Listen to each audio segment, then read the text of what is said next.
तो theories of complex formation हम लोग देख रहे थे। The theories of complex formation, effective atomic number rule, it is just like octet rule, ये बता दिया था। Werner coordination theory, coordination compounds को एक्सप्लेन करने के लिए Werner coordination theory. Werner coordination theory ये कंसीडर करती है कि किसी कॉम्प्लेक्स में सेंट्रल मेटल आयन का जो ऑक्सीडेशन नंबर होता है ये उसकी प्राइमरी वैलेंसी होती है। सेंट्रल मेटल आयन का ऑक्सीडेशन नंबर उसकी प्राइमरी वैलेंसी होती है। चूंकि ये चार्ज होता है इसलिए ये प्राइमरी वैलेंसी आयनिक होती है और ये एनायन से सेटिस्फाई होती है।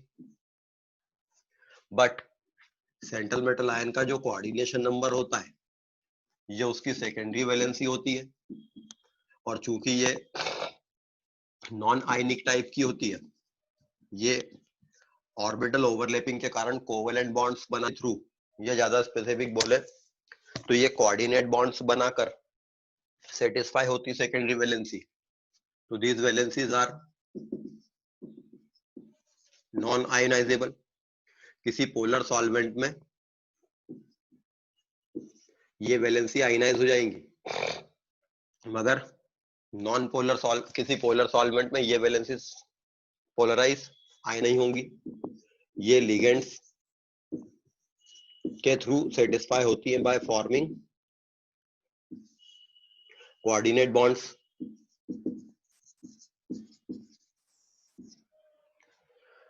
तो किसी कॉम्प्लेक्स में सेंट्रल मेटल आयन का चार्ज उसकी प्राइमरी वैलेंसी है, उसके लिगेंड से जुड़ने वाली वैलेंसी सेकेंडरी वैलेंसी है। मॉलिक्यूल K4Fe(CN6) में पोटेशियम प्राइमरी वैलेंसी को सेटिस्फाई नहीं कर रहा है, ये एनायन से सेटिस्फाई होती है। पोटेशियम कैटायन है, K4Fe(CN6) में आयरन Fe2+ आयन है, लिगेंड साइनाइड नेगेटिव आयन है। तो being negative charge ligand, cyanide ion iron के प्लस चार्ज को न्यूट्रलाइज कर दे रहे हैं। तो ये साइनाइड आयन लिगेंड होने के कारण एक सेकेंडरी वैलेंसी को सेटिस्फाई कर रहे हैं। Secondary valencies are indicated by simple line, primary valencies are indicated dotted lines. तो ये साइनाइड आयन एक सेकेंडरी वैलेंसी को सेटिस्फाई कर रहा है मगर एक प्राइमरी वैलेंसी को भी सेटिस्फाई कर रहा है because of neutralization of this charge. एक साइनाइड आयन और है, वो भी इस चार्ज को न्यूट्रलाइज कर रहा है। बाकी के जो 4 साइनाइड आयन है उनके कारण जो रेसिडुअल 4 नेगेटिव चार्ज यहाँ बचेगा, वो 4 नेगेटिव चार्ज को सेटिस्फाई करने के लिए 4 पोटेशियम आयन यहाँ होंगे। तो नेगेटिवली चार्ज लिगेंड जो होती है वो सेकेंडरी वैलेंसी सेटिस्फाई करने के साथ साथ प्राइमरी वैलेंसी भी सेटिस्फाई करती है। बट CONH3(6) Cl3 इसमें कोबाल्ट 3+ आयन है, इसकी 3 प्राइमरी वैलेंसी है और 6 सेकेंडरी वैलेंसी है। बट इन 6 सेकेंडरी वैलेंसीज को सेटिस्फाई करने के लिए अमोनिया लिगेंड है जो सेकेंडरी वैलेंसी तो सेटिस्फाई कर सकती है, बट बीइंग न्यूट्रल लिगेंड ये प्राइमरी वैलेंसी सेटिस्फाई नहीं कर सकती है क्योंकि न्यूट्रल लिगेंड है। तो कोबाल्ट की 3 प्राइमरी वैलेंसी 3 क्लोराइड आयन से सेटिस्फाई हो जाएंगी। और यहाँ पर चूंकि क्लोराइड केवल प्राइमरी वैलेंसी से जुड़े हैं, पोलर सॉल्वेंट में आयनाइज हो जाएंगे। साइनाइड आयन पोलर सॉल्वेंट में आयनाइज नहीं होंगे, प्राइमरी वैलेंसी से जुड़े मगर साथ में ये सेकेंडरी वैलेंसी से भी जुड़े हैं। अगर इसके बजाय कॉम्प्लेक्स ये लेते इस कॉम्प्लेक्स में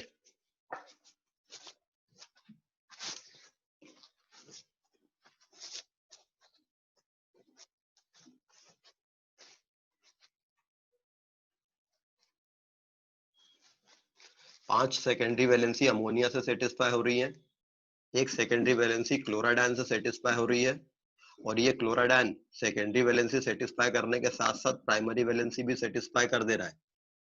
तो जब इस कॉम्प्लेक्स को आयनाइज करेंगे पोलर सॉल्वेंट में, तो ये दोनों क्लोराइड आयनाइज होकर निकल जाएंगे, बट ये वाला क्लोराइड नहीं निकलेगा क्योंकि ये सेकेंडरी वैलेंसी से जुड़ा हुआ है।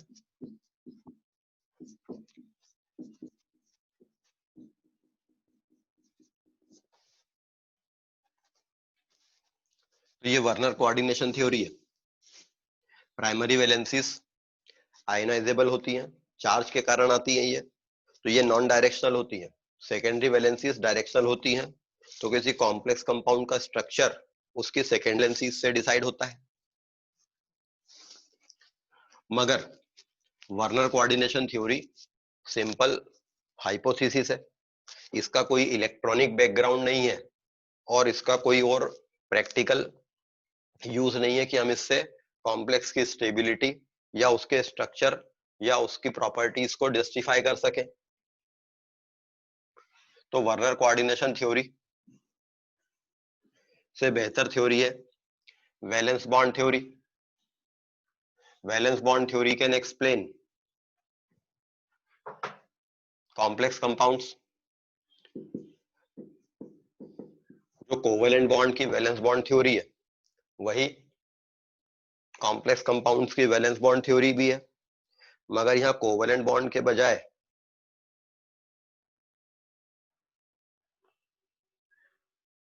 कॉम्प्लेक्स कंपाउंड्स में कोऑर्डिनेट बॉन्ड बनता है। तो यहाँ कोऑर्डिनेट बॉन्ड बनाने के लिए वैलेंस बॉन्ड थ्योरी को हमें चेंज करना पड़ेगा। कोवेलेंट बॉन्ड बनने में दो ऑर्बिटल थे, दोनों के पास अनपेयर्ड इलेक्ट्रॉन होता था अपोजिट स्पिन वाला, ये ओवरलैप करते थे और एक बॉन्ड बनता था। अभी कोऑर्डिनेट बॉन्ड बनाना है तो हमें एक एलिमेंट ऐसा चाहिए जो खाली ऑर्बिटल प्रोवाइड करे, एक ऐसा चाहिए जो भरा ऑर्बिटल दे। तो metal will provide the empty orbital, ligand will provide the fully filled orbital. तो मेटल लिगेंड बॉन्डिंग हो जाएगी, दिस इज क्वाड बॉन्ड। तो वैलेंस बॉन्ड थ्योरी के थ्रू जब हम K4Fe को समझाते हैं तो हम यही कहते हैं कि आयरन अपने खाली ऑर्बिटल प्रोवाइड करता है लिगेंड्स के भरे ऑर्बिटल से ओवरलैप करने के लिए। तो K4Fe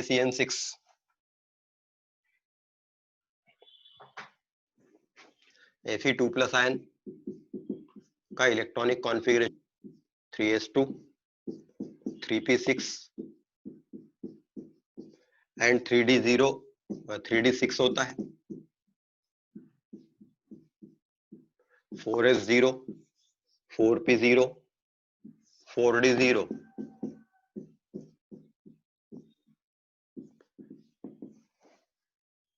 ये दो इलेक्ट्रॉन यहाँ के निकल गए, Fe2+ आयन है, मगर साइनाइड स्ट्रॉन्ग लिगेंड है। साइनाइड स्ट्रॉन्ग लिगेंड है तो वो इस इलेक्ट्रॉन को यहाँ पर और उस इलेक्ट्रॉन को यहाँ पर अगेंस्ट द हुंड्स रूल करा देगी। तो in case of strong ligand Hund's rule can be violated. Ligand अगर स्ट्रॉन्ग होती है तो हुंड्स रूल वायलेट हो जाता है। और अब Fe2+ आयन का configuration in the excited state ये है, इन the presence of cyanide ligand. अब 6 साइनाइड लिगेंड को 6 खाली हाइब्रिड ऑर्बिटल चाहिए, तो वो एक S 3p और 2d लेने के बजाय लोअर एनर्जी वाले 2d ले लेते हैं, and the hybridization takes place is D2sp3। It will generate octahedral geometry जिसमें 6 साइनाइड लिगेंड बॉन्डिंग करके लग जाएंगी। तो ज्योमेट्री ऑक्टाहेड्रल होगी विथ D2sp3 हाइब्रिडाइजेशन। ये इनर ऑर्बिटल कॉम्प्लेक्स होगा।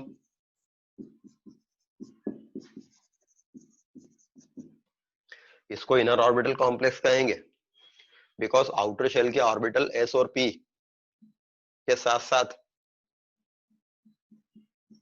अंदर शेल वाले d ऑर्बिटल भी यूज किए गए हैं, तो ये इनर ऑर्बिटल कॉम्प्लेक्स होगा। ये लो स्पिन कॉम्प्लेक्स होगा क्योंकि इसमें इलेक्ट्रॉन पेयर होने के कारण स्पिन मल्टीप्लिसिटी कम हो गई है, तो it will be a low spin complex. और it is spin paired complex. It is low spin complex, it is spin paired complex, it is inner orbital complex, and it will be diamagnetic.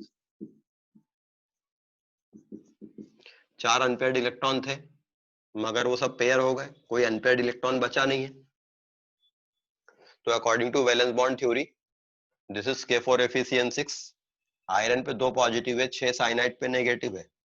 इनके 4 negative जो बचा हुआ है उसको neutralise करने के लिए 4 पोटेशियम लगे रहेंगे। लेकिन अगर K4Fe F6 को समझाना हो, जहां फ्लोराइड वीक लिगेंड है, वीक लिगेंड ये पेयरिंग नहीं करा पाएगी, तो in case of week ligand against हुंस rule electron की पेयरिंग नहीं हो पाएगी। और जब इलेक्ट्रॉन की पेयरिंग नहीं हो पाएगी तो ये 4 अनपेयर्ड इलेक्ट्रॉन यहां रहेंगे। फ्लोराइड लिगेंड होने के केस में ये 6 ऑर्बिटल हाइब्रिडाइज होंगे। The hybridization will be sp3d2, जहां ये फ्लोरीन अपने लोन पेयर रख के बॉन्डिंग करेगी।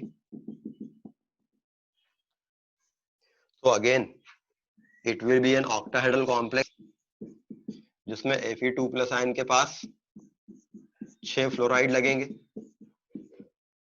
रेसिडुअल चार्ज 4 पोटेशियम न्यूट्रलाइज करेगा। तो it is an octahedral complex but having sp3d2 hybridization. तो इसने आउटर शेल के ऑर्बिटल ही बस यूज किए हैं। This is outer orbital complex. इसमें स्पिन मल्टीप्लिसिटी कम नहीं हुई है, it is high spin complex, it is spin free complex and it will be paramagnetic.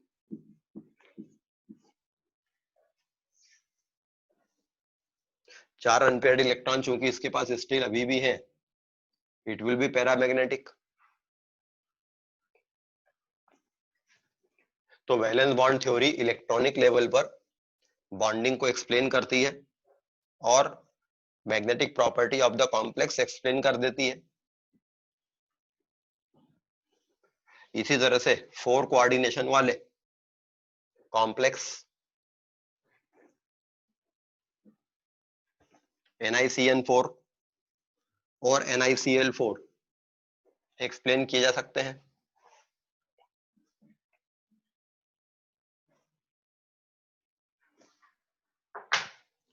NiCN4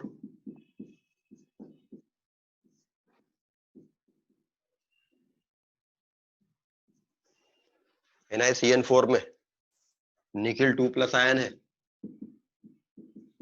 जिसका कॉन्फ़िगरेशन S2P6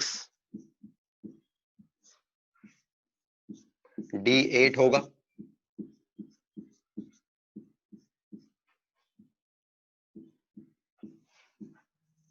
4s के 2 इलेक्ट्रॉन चले गए।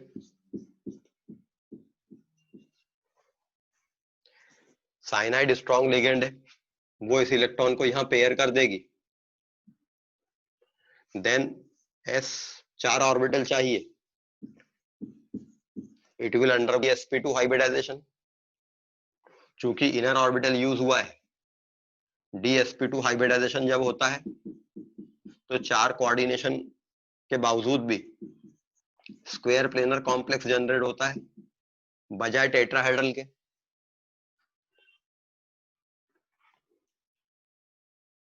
ये डायमैग्नेटिक कॉम्प्लेक्स होगा, ये इनर ऑर्बिटल कॉम्प्लेक्स है, it is square planar complex, diamagnetic, it is inner orbital having dsp2 hybridization, it is low spin or spin paired complex, ये लो spin complex या spin paired complex होगा। लेकिन अगर NiCl4 complex होता जहां chloride ion week ligand है, तो ligand जो स्ट्रेंथ होती है, carbon donor ligand are stronger than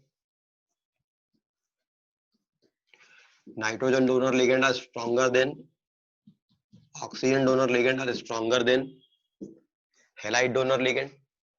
halide donor ligand weak होती है, कार्बन डोनर लिगेंड स्ट्रांग होती है। तो स्पेक्ट्रोकेमिकल सीरीज से हम पता लगा सकते हैं कि लिगेंड्स के स्ट्रेंथ का ऑर्डर क्या है। तो NiCl4 अगर होता तो ये इलेक्ट्रॉन यहां पर पेयर नहीं होता, तो 4 खाली ऑर्बिटल लाने के लिए देन एक s और 3p को यूज करना पड़ जाता। उस केस में हाइब्रिडाइजेशन sp3 हो जाता, और sp3 हाइब्रिडाइजेशन जब होगा तो नॉर्मल टेट्राहेड्रल ज्योमेट्री क्रिएट होगी। This is NiCl4, tetrahedral complex होगा, पैरामैग्नेटिक होगा क्योंकि 2 अनपेयर्ड इलेक्ट्रॉन है, आउटर ऑर्बिटल होगा क्योंकि आउटर शेल के ऑर्बिटल ही बस यूज हुए हैं, स्पिन फ्री कॉम्प्लेक्स होगा क्योंकि स्पिन कम नहीं हुई है, और लो स्पिन कॉम्प्लेक्स होगा ये। तो इस तरह से valence bond theory complex compounds का बनना एक्सप्लेन करती है। But valence bond theory has certain limitations. एक तो ये पूरी तरह से हाइपोथेटिकल है, इसमें काफी सारे पोस्टुलेट्स माने गए हैं कि ऐसा होता होगा। सेंट्रल मेटल आयन अपने खाली ऑर्बिटल देता होगा, लिगेंड्स उनमें कोवैलेंट बॉन्ड बनाएगी। There are so many postulates. Valence bond theory complex compounds की स्पेक्ट्रल प्रॉपर्टीज को एक्सप्लेन नहीं करती है। तो crystal field theory which is superior than valence bond theory.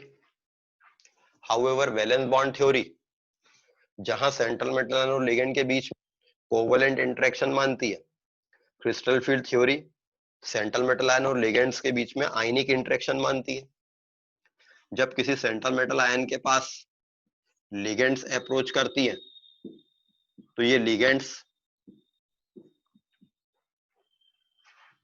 उसके डी ऑर्बिटल्स को, उसके sp ऑर्बिटल्स को, इलेक्ट्रॉन क्लाउड्स को रिपल्शन देती हैं, बिकॉज लिगेंड्स खुद इलेक्ट्रॉन होती है और इसके जो ऑर्बिटल है वो भी इलेक्ट्रॉन रिच है। तो सेंट्रल मेटल आयन के पॉजिटिव चार्ज के कारण लिगेंड्स आके उसकी तरफ अप्रोच करती हैं, तो सेंट्रल मेटल आयन के पॉजिटिव चार्ज और लिगेंड के इलेक्ट्रॉन क्लाउड में अट्रैक्शन होता है, बट लिगेंड के इलेक्ट्रॉन क्लाउड और सेंट्रल मेटल आयन के क्लाउड में रिपल्शन होता है। सेंट्रल मेटल आयन के s ऑर्बिटल जब लिगेंड अप्रोच करेंगी, और जब लिगेंड, अगर ये लिगेंड आइसोट्रोपिक फील्ड में आती, आइसोट्रोपिक फील्ड मतलब जिसमें डायरेक्शन इंडिपेंडेंट चीजें रहती हैं, आइसोट्रोपिक फील्ड में आती तो सारे ऑर्बिटल्स की एनर्जी इक्वल बढ़ती। लेकिन लिगेंड किसी पर्टिकुलर डायरेक्शन से आ रही है, चीजों का किसी पर्टिकुलर डायरेक्शन से आना एनाइसोट्रोपिक फील्ड कहलाती है। तो लिगेंड जब एनाइसोट्रोपिक फील्ड से आती है तो s ऑर्बिटल p ऑर्बिटल इनको ज्यादा फर्क नहीं पड़ता है, बिकॉज s और p ऑर्बिटल, s ऑर्बिटल तो पूरी तरह फैल रहता है। लिगेंड चाहे आइसोट्रोपिक फील्ड में आए चाहे एनाइसोट्रोपिक फील्ड में आए, s ऑर्बिटल की एनर्जी सब तरफ इक्वल बढ़ेगी। p ऑर्बिटल xyz तीनों एक्सिस पे रहते हैं, और लिगेंड अगर ऑक्टाहेड्रल फील्ड में आ रही है तो वो x एक्सिस पे आ रही है, y पे भी आ रही है और z पे भी आ रही है, तो भी ये तीनों p ऑर्बिटल की एनर्जी इक्वल बढ़ती है। s ऑर्बिटल की एनर्जी बढ़कर ये हो गई, p ऑर्बिटल का शेप चेंज होकर ऐसा हो गया। तो in the field of ligand in orbitals पे डिजेनरेसी को कोई फर्क नहीं पड़ता है, p ऑर्बिटल 3 रहते हैं, तीनों की एनर्जी सेम रहती है। In the field of ligand इनकी पोटेंशियल एनर्जी बढ़ जाती है। ये 3 p ऑर्बिटल थे, तीनों डिजेनरेट थे, लिगेंड के प्रेजेंस में इनकी एनर्जी बढ़ गई, मगर फिर भी ये डिजेनरेट है। d ऑर्बिटल्स पे ज्यादा फर्क पड़ता है। d ऑर्बिटल 5 रहते हैं, पांचों डिजेनरेट रहते हैं, लेकिन लिगेंड के प्रेजेंस में जब लिगेंड्स अप्रोच करती हैं तो इनकी डिजेनरेसी ब्रेक हो जाती है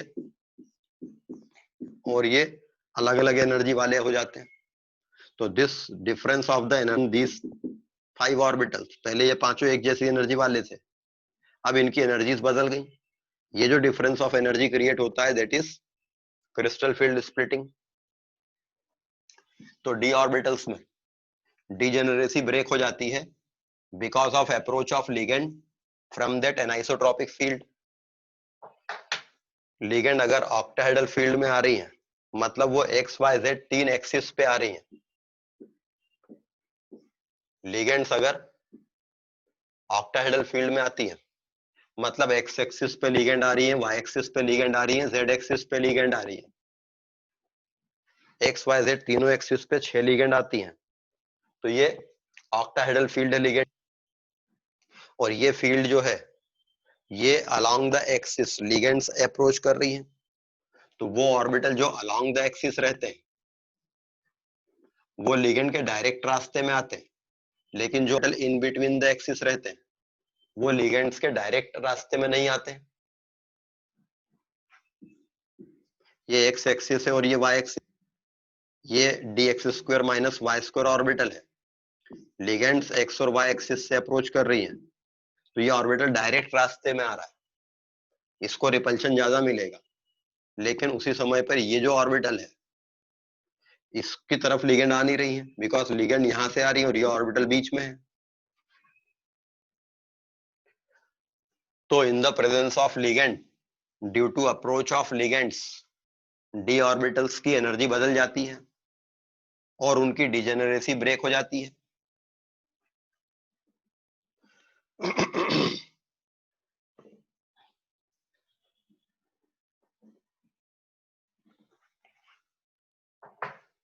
तो सेंट्रल मेटल आयन के पास 5 डी ऑर्बिटल थे, इसके पास लिगेंड आई एक आइसोलेटेड गैसियस मेटल आयन था, उसके पास में 5 डी ऑर्बिटल थे। अगर के पास आइसोट्रॉपिक फील्ड में लिगेंड आती, अगर इसके पास आइसोट्रॉपिक फील्ड में लिगेंड आती मतलब वो लिगेंड सारी डायरेक्शन अप्रोच करती। सपोज एक स्फेरिकल फील्ड में लिगेंड अप्रोच करती तो पांचों डी ऑर्बिटल की एनर्जी बराबर बढ़ती। दिस एनर्जी यदि लिगेंड आइसोट्रॉपिक फील्ड में आती, आई नहीं है, लिगेंड तो टेट्राहेड्रल फील्ड से आई है या ऑक्टाहेड्रल फील्ड आई है या स्क्वायर प्लेनर फील्ड से आई है, ये तीनों ही फील्ड जो है एनाइसोट्रॉपिक। अगर लिगेंड आइसोट्रॉपिक फील्ड से आती तो जो एनर्जी होती सिस्टम की that is called barycentre energy.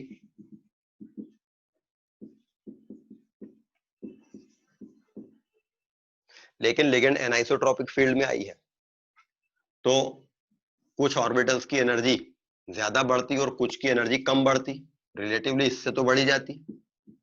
तो this is called crystal field splitting and this difference of energy created is called crystal field splitting energy. तो सेंट्रल मेटल आयन के आसपास 6 लिगेंड्स ऑक्टाहेड्रल फील्ड में आई है। In case of octahedral field crystal field splitting energy delta O कहलाती है।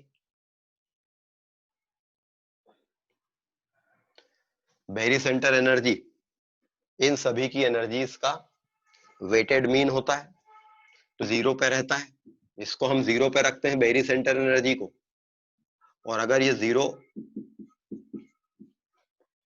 पे रहता है।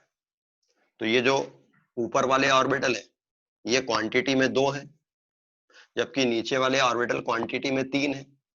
तो ये इनका सबका एवरेज 0 आए, उसके लिए हम इनका वेटेज 6 ऑर्बिटल 6 इलेक्ट्रॉन का कर देंगे। यहाँ 4 इलेक्ट्रॉन जाते थे, यहाँ 6 इलेक्ट्रॉन जाते, इनका वेटेज 10 में से 6 का कर देंगे, तो 6/10 डेल्टा से ये एनर्जी को बढ़ाएंगे।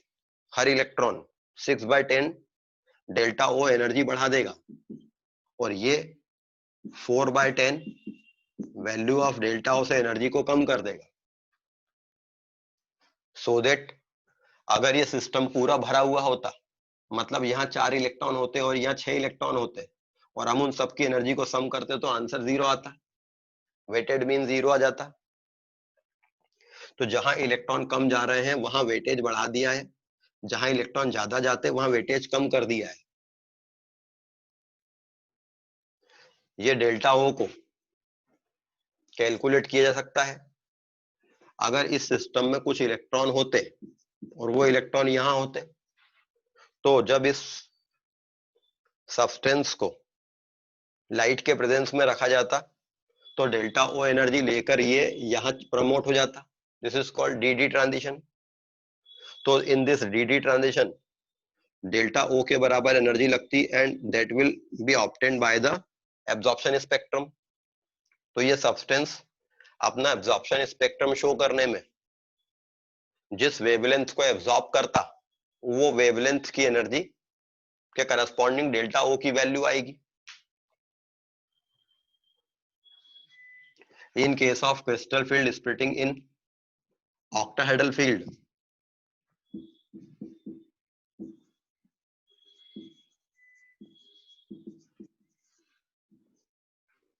ऑक्टाहेड्रल फील्ड की क्रिस्टल फील्ड स्प्लिटिंग ये रहती है।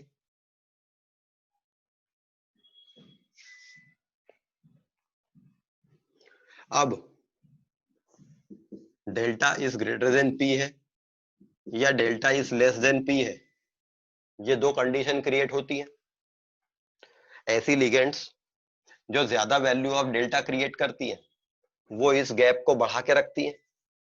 तो इस D3 configuration D1 D2 D3 तक तो कोई प्रॉब्लम नहीं आती है यहाँ, लेकिन जब D4 configuration central metal ion के पास रहता है तो ये चौथा इलेक्ट्रॉन कहाँ जाएगा, वेदर ये चौथा इलेक्ट्रॉन यहीं पर इलेक्ट्रॉन को पेयर करेगा या यहाँ चला जाएगा। अगर डेल्टा बड़ा है P से तो चौथे इलेक्ट्रॉन को डेल्टा एनर्जी क्रॉस करके यहाँ जाना पड़ेगा, उसके बजाय पेयरिंग एनर्जी इजी पड़ेगा तो वो पेयरिंग हो जाएगी।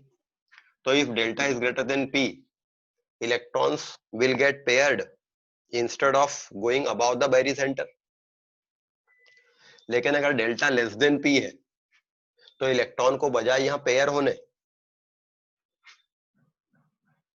के बजाय यहाँ जाना इजी पड़ेगा।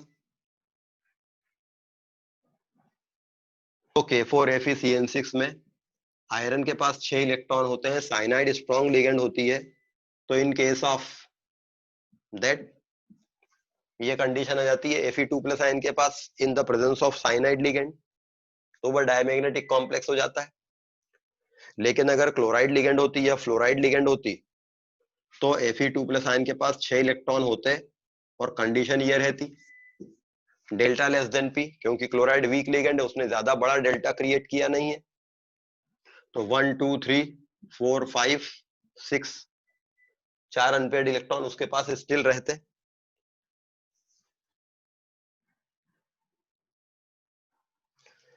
तीन D orbital T2G set, 2 D orbital का होता है EG सेट।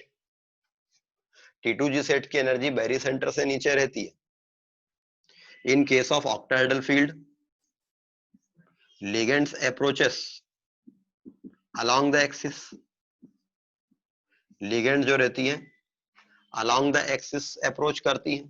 तो एक लिगेंड यहाँ से, एक लिगेंड यहाँ से, +y -y, एक +z -z, एक +x -x एक्सिस से सेंट्रल मेटल आयन की तरफ अप्रोच करती है।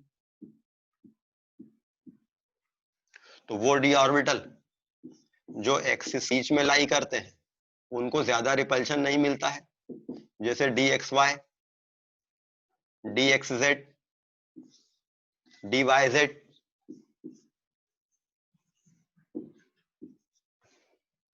ये डी ऑर्बिटल एक्सिस के बीच में लाई करते हैं, लेकिन जो D orbital along the axis lie करते हैं, D X square minus Y square, इनको ज्यादा रिपल्शन मिलता है ईजी सेट के orbital, and D Z square,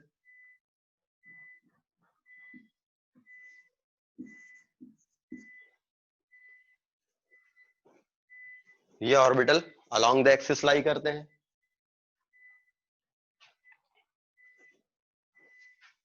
तो इनको ज्यादा रिपल्शन मिलता है ऑक्टाहेड्रल फील्ड में। तो this is the crystal field splitting energy pattern in an octahedral field. लेकिन अगर टेट्राहेड्रल फील्ड होती, लिगेंड्स सेंट्रल मेटल आयन के आसपास टेट्राहेड्रल फील्ड में आती, तो ये पैटर्न बदल जाता है।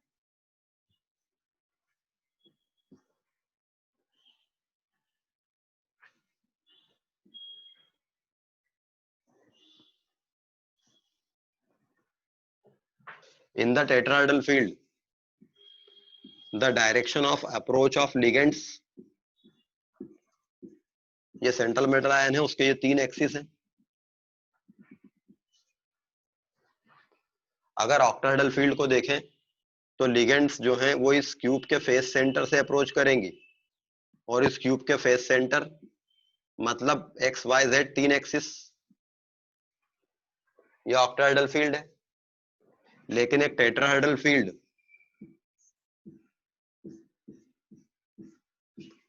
सेंट्रल मेटल आयन एक क्यूब के डायगोनली अपोजिट कॉर्नर्स पे लिगेंड अप्रोच कर रही हैं, और एक क्यूब के डायगोनली अपोजिट कॉर्नर्स पे लिगेंड का अप्रोच करना मतलब एक्सिस के बीच में से अप्रोच करना, तब ये ऑर्बिटल ज्यादा रिपेल होंगे, ये कम रिपेल होंगे। तो in case of tetrahedral field 5 D orbitals isotropic field होती तो पांचों की एनर्जी बराबर इंक्रीज होती, डिजेनरेसी ब्रेक नहीं होती। बस एनाइसोट्रॉपिक फील्ड में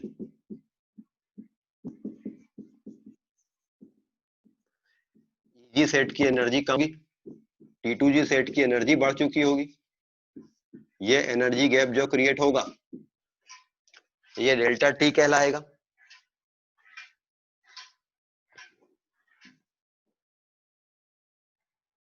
और यहां जाने वाले इलेक्ट्रॉन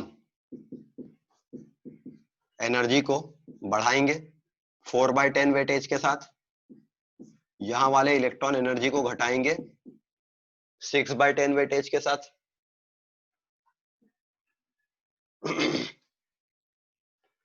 तो crystal field splitting in octahedral field, in tetrahedral field, ये प्रॉपर्टी बदल जाती है।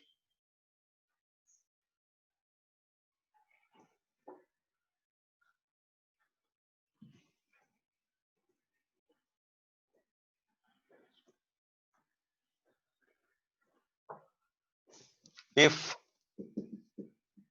central metal ion has D8 configuration, अगर सेंट्रल मेटल आयन के पास D8 या उससे ज्यादा इलेक्ट्रॉन वाला कॉन्फ़िगरेशन हो, and ligand is strong,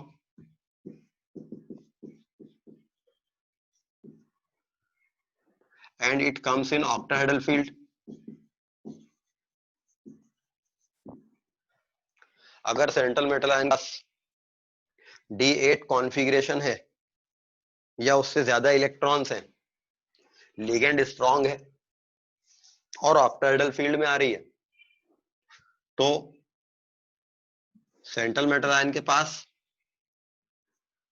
5 D orbital जो रहेंगे वो ऑक्टाहेड्रल फील्ड की स्प्लिटिंग शो करेंगे। तो T2G सेट की एनर्जी कम हो जाएगी, EG सेट की एनर्जी बढ़ जाएगी। सपोज उसके पास D8 कॉन्फ़िगरेशन है, तो ये कंडीशन रहती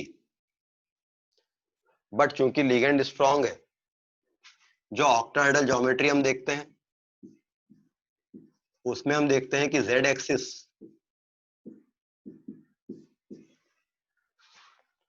पर 2 लिगेंड आती हैं, मगर एक्स और वाई एक्सिस पे 4 लिगेंड आती हैं। तो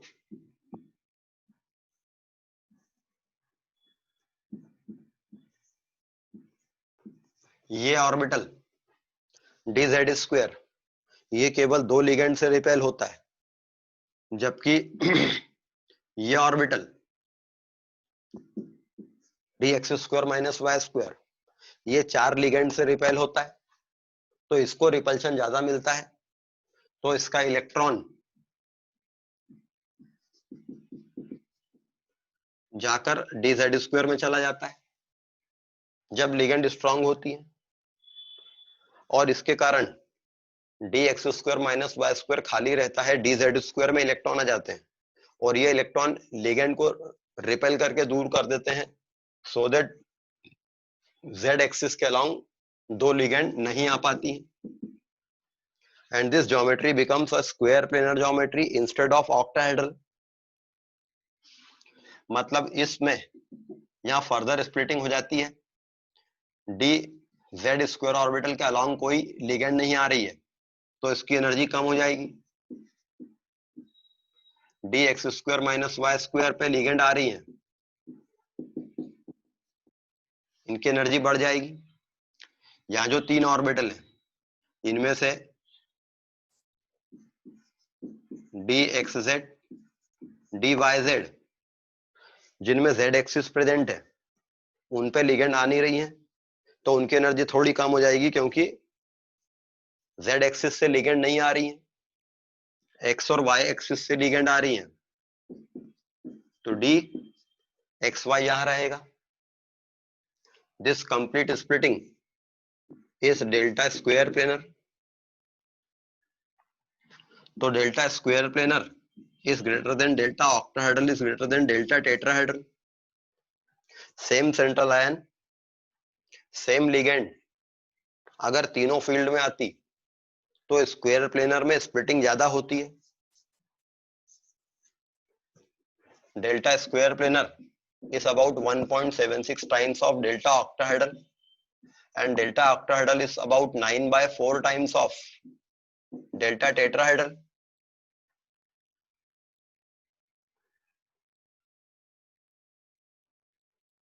तो square planar geometry octahedral geometry का एक रेसिडुअल फॉर्म है जिसमें जेड एक्सिस पे लिगेंड गायब हो गई हैं because of greater repulsion.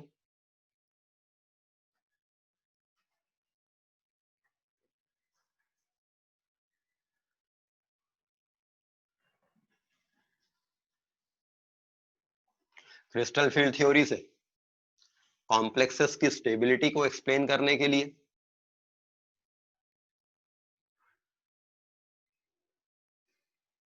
we can use the term crystal field stabilization energy.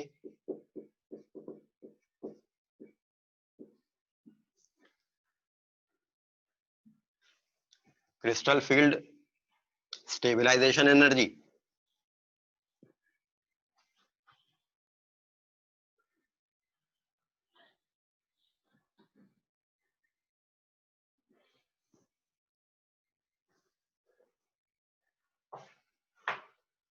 Crystal field stabilisation energy, suppose आपके पास में एक D6 लो स्पिन कॉम्प्लेक्स प्रेजेंट है। D6 लो स्पिन कॉम्प्लेक्स मतलब लिगेंड स्ट्रांग है, तो यह आइसोलेटेड मेटल आयन था।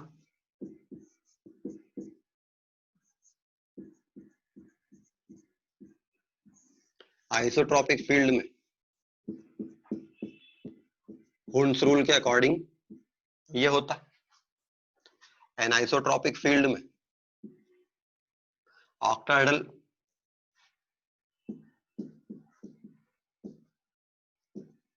कॉम्प्लेक्स है, तो एनाइसोट्रॉपिक फील्ड में Eg सेट की एनर्जी यहाँ रहती है और T2G सेट की एनर्जी ये रहती, और स्ट्रॉन्ग लिगेंड है तो कंडीशन ये रहती, बैरी सेंटर एनर्जी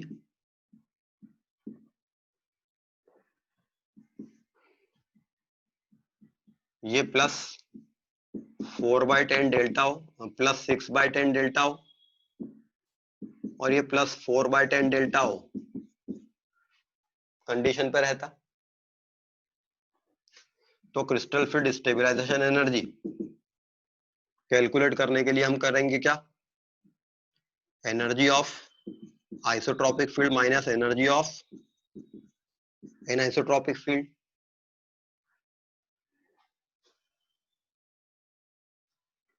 आइसोट्रॉपिक फील्ड कोई स्प्लिटिंग नहीं हुई है, डेल्टा ओ 0 रहता, तो क्रिस्टल फील्ड स्टेबलाइजेशन एनर्जी में 0 मल्टीप्लाइड बाय 6 इलेक्ट्रॉन है, प्लस पेयरिंग एनर्जी, यहाँ इलेक्ट्रॉन पेयर हुआ है, माइनस यहाँ पर 6 इलेक्ट्रॉन है जो नीचे वाले ऑर्बिटल में गए हैं, तो 6 times of minus 0.4 delta O plus 3 times of P plus 0, इनके लिए 0, यहाँ कोई इलेक्ट्रॉन गया नहीं है, तो ये इस सिस्टम की क्रिस्टल फील्ड स्टेबलाइजेशन एनर्जी होगी।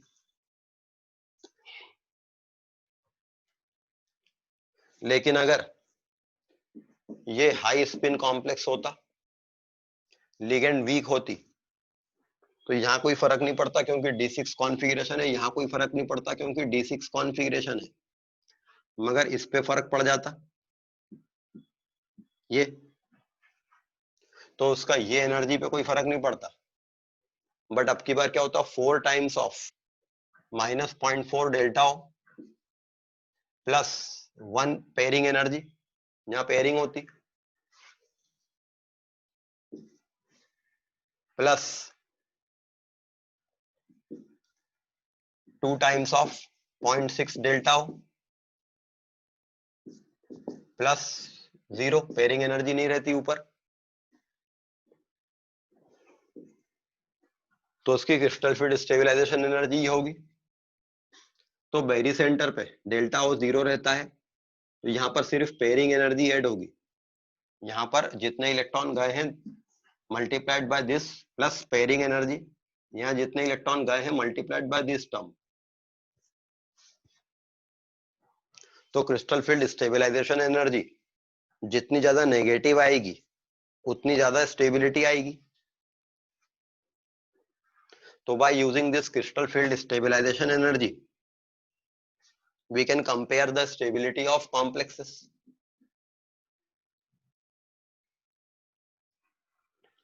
So this is the crystal field theory.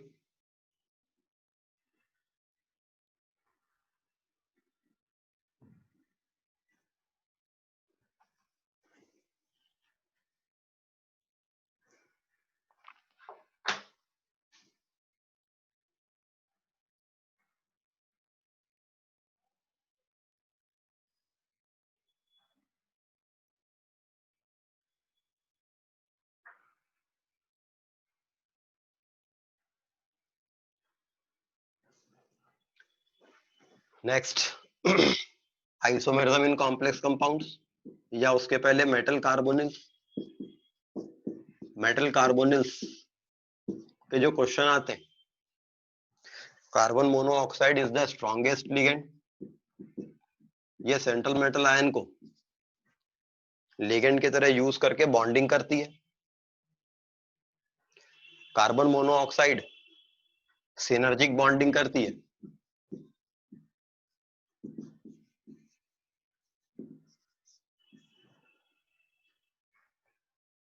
Synergic bond carbon monoxide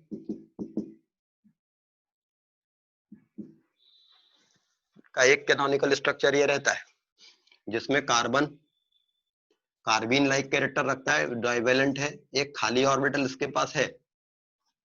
हालांकि कार्बन जो रहता है इसका कैनोनिकल स्ट्रक्चर ये रहता है कार्बन मोनोऑक्साइड का, जिसमें इसके पास ऑक्टेट कंप्लीट रहता है, खाली ऑर्बिटल नहीं रहता है। तो as such carbon monoxide resonance stabilized molecule है। इसके इन दो कैनोनिकल स्ट्रक्चर्स में इस वाले स्ट्रक्चर के पास भरा हुआ ऑर्बिटल है, इसके पास एक खाली एक भरा, ये दो ऑर्बिटल है। क्योंकि ये खाली ऑर्बिटल है तो इसको हाइब्रिडाइज नहीं बताते हैं, ये खाली ऑर्बिटल ये रहा।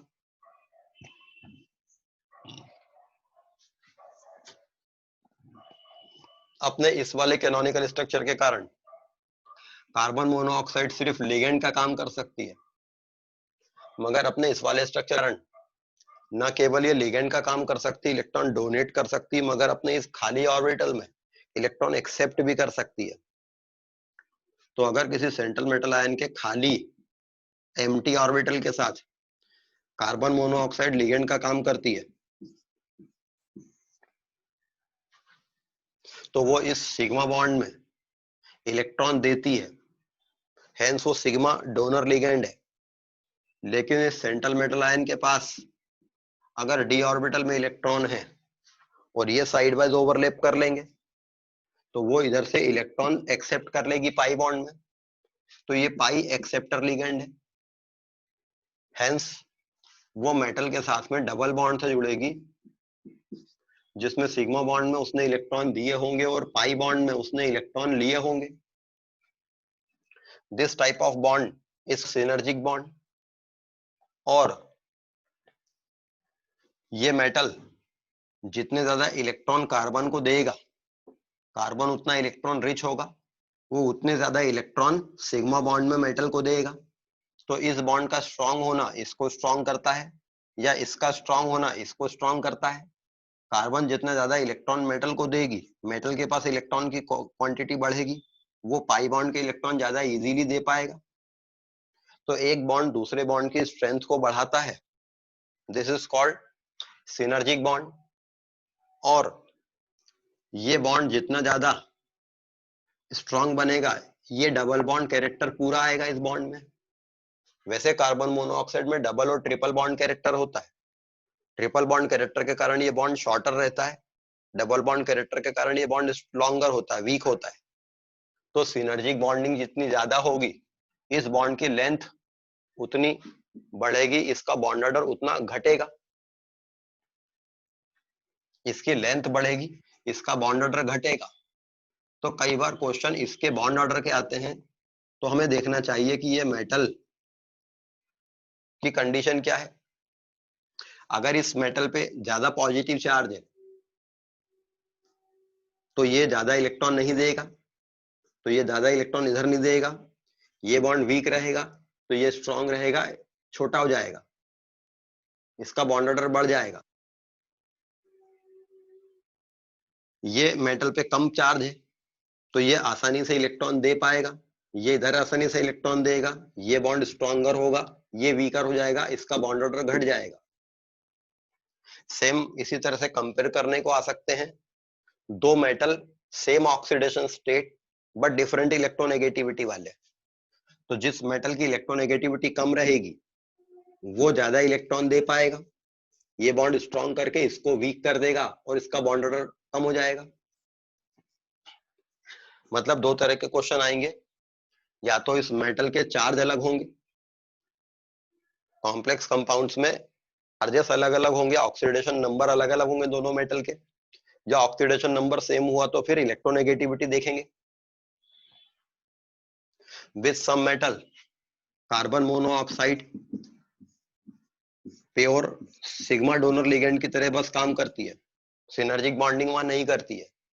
उस केस में ये बॉन्ड उतना स्ट्रांग नहीं रहेगा, ये बॉन्ड बहुत स्ट्रांग होगा और सबसे छोटा रहेगा, क्योंकि कंप्लीट ट्रिपल बॉन्ड कैरेक्टर रहेगा उसके पास। अगर उस मेटल के पास डोनेट करने लायक डी ऑर्बिटल इलेक्ट्रॉन नहीं होंगे तो वो सिनर्जिक बॉन्ड के इलेक्ट्रॉन दे ही नहीं पाएगा। सपोज स्कैंडियम 3+ आयन, ये जब कॉम्प्लेक्स बनाएगा तो डी ऑर्बिटल में इसके पास इलेक्ट्रॉन रहेंगे नहीं सिनर्जिक बॉन्ड करने को, तो ये केवल इलेक्ट्रॉन एक्सेप्ट करेगा, डोनेट नहीं कर पाएगा।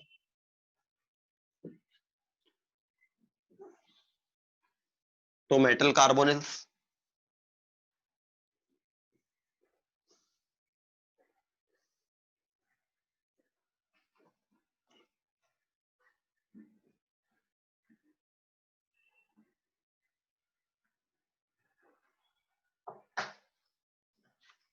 Next one is isomerism in complex compounds. Complex compounds में आइसोमेरिज्म दो प्रकार का होगा, structural isomerism and stereo isomerism.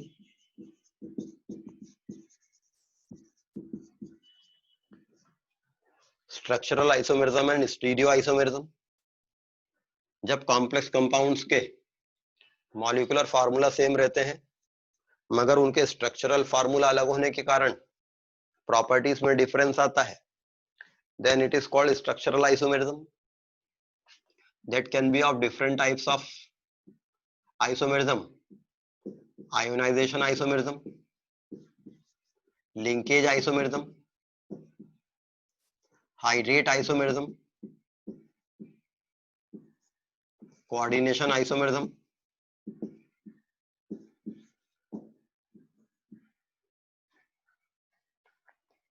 polymerization isomerism।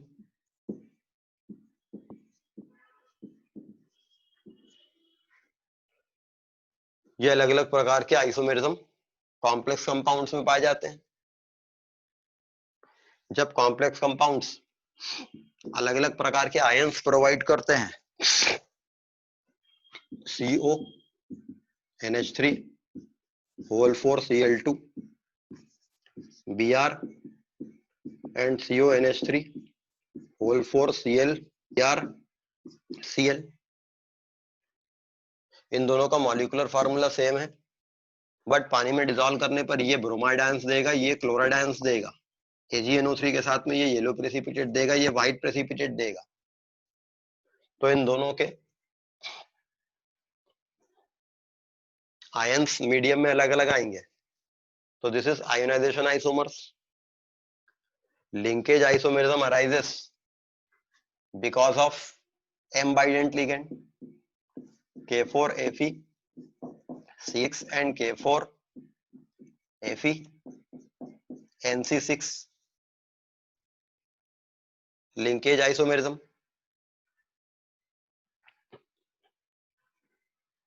तो M bident ligand होने से डोनर एटम बदल जाता है और मेटल लिगेंड बॉन्ड की स्ट्रेंथ बदल जाती है। Hydrate isomerism arises because of water molecules, इसको सॉल्वेट आइसोमेरिज्म भी कह सकते हैं। जब सॉल्वेंट के मॉलिक्यूल्स लिगेंड की तरह काम करें और इससे प्रॉपर्टी में डिफरेंस आए, CO NH3 thrice H2O thrice Cl3 and CO NH3 thrice H2O twice Cl2 dot H2O, ये हाइड्रेट आइसोमर्स हैं बिकॉज इनमें एक में वाटर लिगेंड की तरह काम कर रहा है मगर दूसरे में वो पूरी तरह, एक में पूरी तरह लिगेंड का काम कर रहा है, दूसरे में वो पार्शियली लिगेंड और पार्शियली वाटर ऑफ क्रिस्टलाइजेशन का काम कर रहा है। ये हीट करने पर डिहाइड्रेट नहीं होगा जबकि ये हीट करने पर डिहाइड्रेशन शो करेगा, वाटर लॉस करेगा। Hydrate isomerism. Coordination isomerism,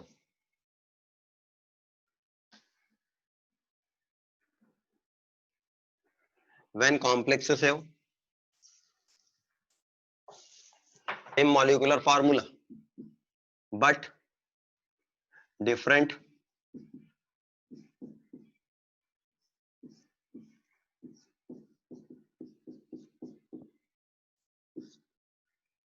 central metal ion.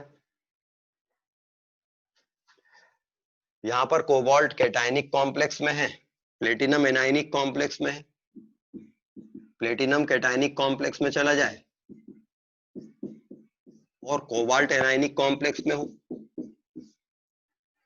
तो दोनों के मॉलिक्यूलर फार्मूला सेम है, मगर उनके कैटायनिक और एनायनिक कॉम्प्लेक्स में मेटल आयंस एक्सचेंज हो गए हैं। They are called coordination isomers. ये कोऑर्डिनेशन आइसोमेरिज्म है। अगर यहां पर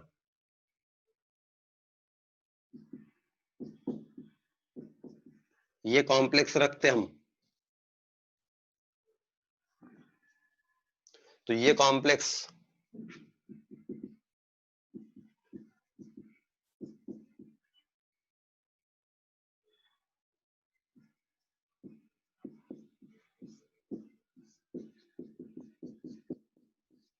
दो प्रकार का होता। यहां पर इस कोबाल्ट से जो दो Cl लगे होते वो या तो सिस कंडीशन में होते या वो जो दो Cl रहते वो ट्रांस कंडीशन में होते। तो this is coordination position isomerism. मतलब ये कोऑर्डिनेशन आइसोमेरिज्म तो है क्योंकि इसके साथ में ये कैटायनिक पार्ट अलग है, इसके साथ जो कैटायनिक पार्ट है वो अलग हो गया, तो ये कोऑर्डिनेशन आइसोमेरिज्म तो है। प्लस इन दोनों में सिस ट्रांस कंडीशन आ गई, तो this is called coordination position isomerism. ये ज्योमेट्रिकल आइसोम नहीं है बिकॉज ये इनके स्ट्रक्चर अलग हो गए मॉलिक्यूल्स के, तो ये स्ट्रक्चरल आइसोमेरिज्म में ही कैटेगराइज होगा। This is called coordination position isomerism.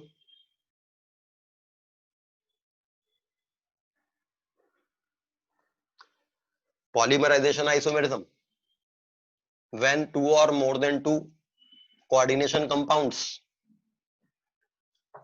shows the properties so that they appears to be a polymer of a particular formula.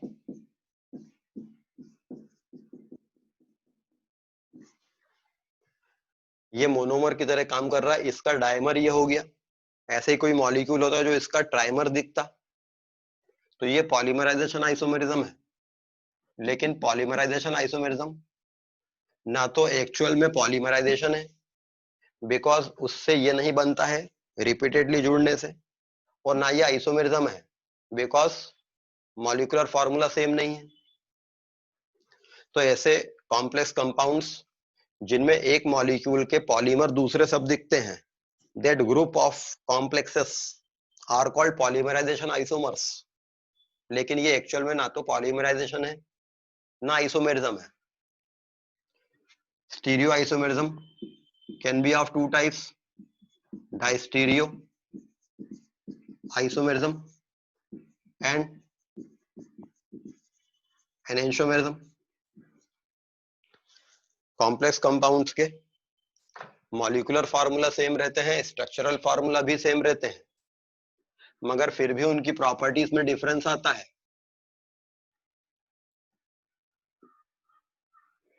Then they are called stereoisomers. अगर वो एक दूसरे की मिरर इमेज नहीं होते हैं तो डाइस्टीरियो आइसोमर्स हैं, और अगर मिरर इमेज होते हैं तो एनेंशियोमर्स हैं। Complex square planar complex MA4, इसमें ना तो कोई ऑप्टिकल आइसोमेरिज्म होगा ना ज्योमेट्रिकल होगा। Diastereo isomerism is of two types, optical isomerism and geometrical isomerism.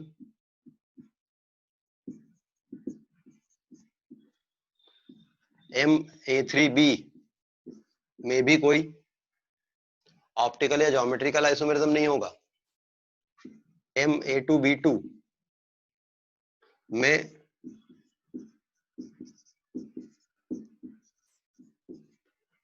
सिस और ट्रांस कंडीशन होगी। तो इसमें दो ज्योमेट्रिकल आइसोमर बनेंगे और स्क्वायर प्लेनर कॉम्प्लेक्स है तो इसमें ऑप्टिकल तो होगा नहीं बिकॉज ये प्लेनर है, प्लेनर मॉलिक्यूल्स ऑप्टिकली इनएक्टिव होते हैं। तो स्क्वायर प्लेनर कॉम्प्लेक्स MA2B2 के दो ज्योमेट्रिकल आइसोमर होंगे,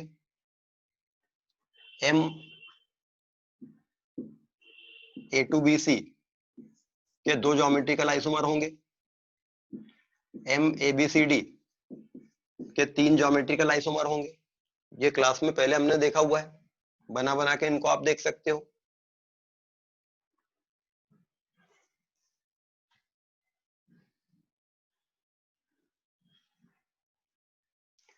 टेट्राहेड्रल कॉम्प्लेक्स के केस में ज्योमेट्रिकल आइसोमरिज्म नहीं होगा, और ऑप्टिकल भी जब होगा तो टेट्राहेड्रल कॉम्प्लेक्स के केस में ऑप्टिकल आइसोमरिज्म केवल एक कंडीशन में आएगा, जब चारों लिगेंड अलग होती हो।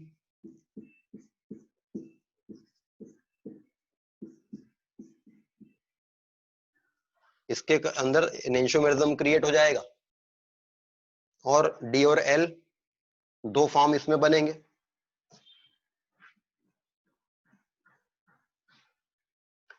ऑक्टाहेड्रल कॉम्प्लेक्सेस में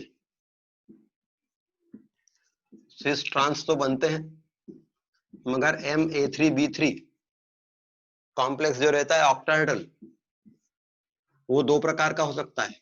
ये तीनों A 90 डिग्री पे हो तो तीनों B 90 डिग्री पर ही आएंगे। This is facial.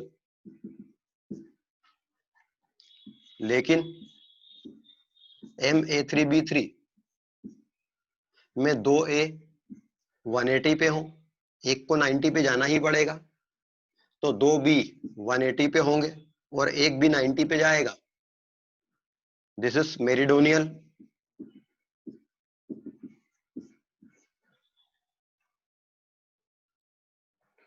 तो MA3B3 कॉम्प्लेक्स जब बनते हैं तो फेशियल और मेरिडोनियल कंडीशन क्रिएट हो सकती है।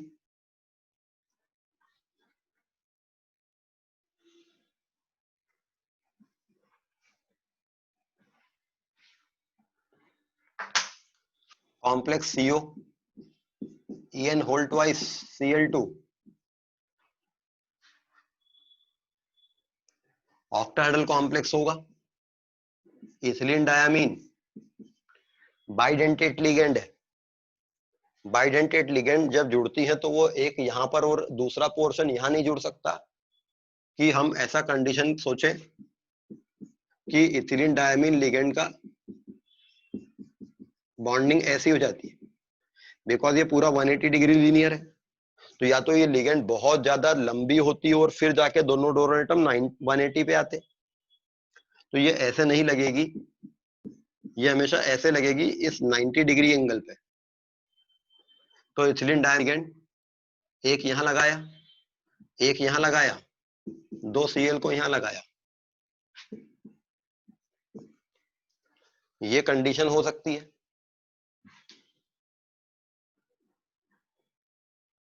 अच्छा, और ये ऑप्टिकली इनएक्टिव होगा, इसका ट्रांसफॉर्म, लेकिन COEN होल ट्वाइस Cl2 इसका जो सिस होगा वो ये रहेगा, दोनों Cl 90 डिग्री पर है। अगर इसका मिरर इमेज देखें तो दोनों Cl इधर होंगे, एक इधर आएगा और ये इधर आएगा। अब अगर हम इसको पलटाकर यहां रखते हैं तो ये इस पर सुपर इंपोज नहीं करेगा, तो ये D और ये L फॉर्म होगा जो सिस कंपाउंड है। तो ये कंपाउंड तीन स्टीरियो आइसोमर्स शो करेगा, एक ट्रांस जो कि ऑप्टिकली इनएक्टिव होगा, सिस जो कि दो D और L फॉर्म में पाया जाएगा, इसके तीन आइसोमर होंगे, ये दोनों आपस में एनेंशियोमर है, ये उसका और उसका डाइस्टीरियो आइसोमर है। तो ऑप्टिकल एक्टिविटी चेक करने के लिए आपको मॉलिक्यूल को बनाकर उसकी मिरर इमेज को बनाकर उस पर सुपर इम्पोजिबिलिटी चेक करनी पड़ेगी।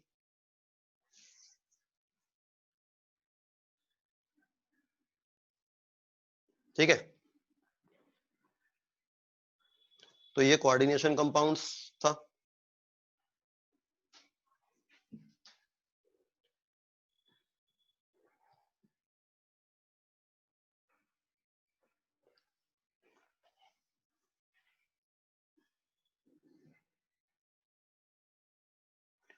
नेक्स्ट टॉपिक हम लोग ले लेंगे क्वालिटेटिव एनालिसिस।